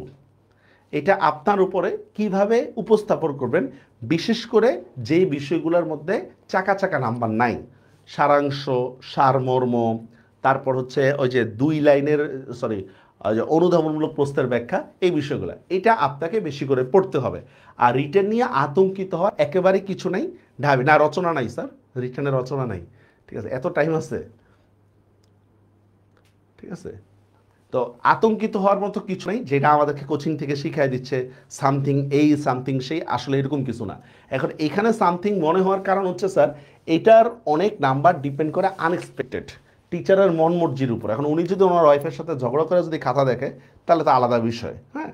আর যেহেতু এটা ফিজিক্স কেমিস্ট্রি ম্যাথের মতো, মানে ম্যাথমেটিক নাই, মানে ম্যাথ নাই, এটা চাকা চাকা নাম্বার নেই, এই জন্য নাম্বার পাওয়াটা অনিশ্চিত। এই জন্য রিটেনের ক্ষেত্রে আমাকে যে জিনিসটা মনে রাখতে হবে, হাতের লেখা, উপস্থাপনা, এই দুইটা জিনিস খুবই গুরুত্বপূর্ণ, ও তথ্য।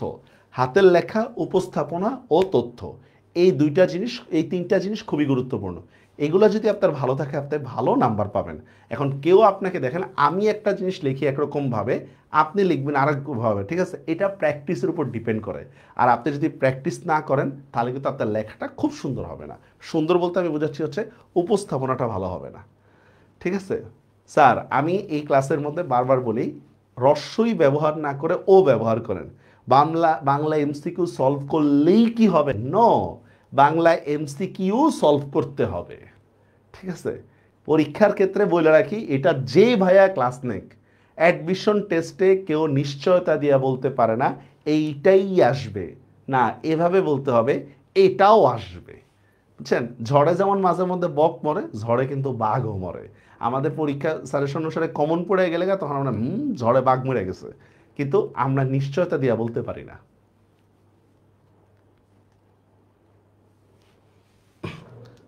বউর সাথে ঝগড়া করে খাতা দেখতেই বসতে পারে, কি বলেন? বসতে পারে না? নাকি ওনাকে বউটু নাই? মূল বাইরের প্রশ্ন না আসার সম্ভাবনাটাই বেশি।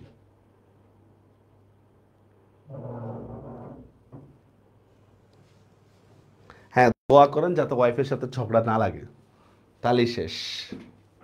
ঠিক আছে? ঠিক আছে, তাহলে আজকে আপনাদের রিটেন ক্লাস শেষ হলো। আজকে আপনাদের মানে রিটেন নির্দেশনাটা শেষ হলো। ক্লাস শেষে এমন কিছু না। এবার হচ্ছে আমরা এমসিকিউ সলভ নিয়ে আসব। আমরা এমসিকিউ সলভ নিয়ে আসবো ইনশাল্লাহ। পুরা ঝামেলায় ফেলাই দিব আপনাদেরকে।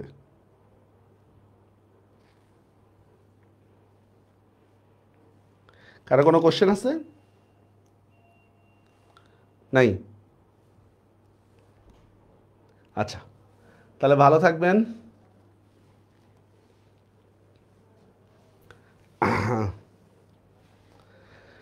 ওকে। বাইরে বই বাংলার জন্য বই অভিযাত্রী আছে, তারপর হচ্ছে আপনার ধ্রুব আছে, বই অনেক ভালো ভালো বই আছে ভাই, অনেকবার সাজেস্ট করছি। আমার পরে বলবেন যে ও পেইড কোড ইয়ার হইতেছি, ভাই দরকার নেই। আপনি যেটা ভালো মনে করেন ওটাই পড়েন, যেটা ভালো মনে করেন, ঠিক আছে? বাজারে ইচ্ছেও ভালো বই থাকতে পারে বাজারে, কিন্তু আমি হয়তো জানি না আর কি। ঠিক আছে স্যার, ভালো থাকবেন। আল্লাহ হাফেজ।